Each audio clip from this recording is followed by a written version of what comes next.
Lorsque l'on vous reproche de ne pas avoir suffisamment d'expérience pour viser un certain nombre de postes, vous pouvez adopter des stratégies de contournement. Tout d'abord, vous pouvez commencer par penser à des montées en compétences express. Il existe aujourd'hui de plus en plus de possibilités pour acquérir très vite des capacités, des hard ou soft skills qui sont très demandées. Lorsque vous faites un Dev Bootcamp, qui sont en fait des camps d'apprentissage du développement informatique en 3 à 6 mois, vous pouvez très rapidement transfigurer votre CV, transfigurer vos possibilités. Il en va de même pour des cours en ligne, qu'on appelle des MOOC, où de grandes universités proposent parfois en 3 semaines, 1 mois, d'acquérir des compétences, des savoirs qui sont très demandés.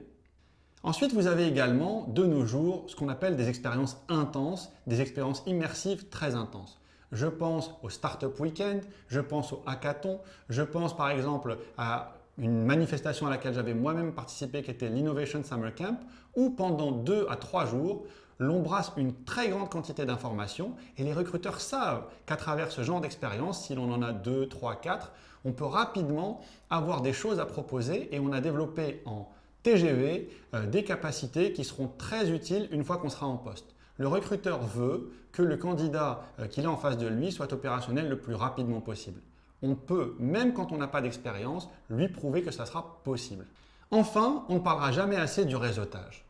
Le networking, la plupart des gens pensent qu'il s'agit simplement d'un moyen de décrocher des postes, d'être mis en avant-première sur de futurs postes à pourvoir. Mais c'est bien plus que cela. Le networking, c'est également la capacité d'accès à travers son réseau soigneusement et intelligemment entretenu, la capacité d'accéder à de l'information top qualité. Si vous avez de la diversité dans votre réseau et si vous êtes ouvert, vous allez avoir des suggestions, vous allez être mis sur des pistes. Et ces pistes-là font que, avec de la subtilité, avec de la pertinence, vous pourrez compenser un manque d'expérience par le fait de taper dans le mille. Cette utilisation du réseau qui nécessite de l'opiniâtreté, mais également de la générosité et de l'ouverture d'esprit pour ne pas tout de suite se demander ce que le réseau peut faire pour soi, mais au contraire être dans une démarche constructive, c'est un énorme plus qui n'est pas tant que cela exploité dans un pays comme la France.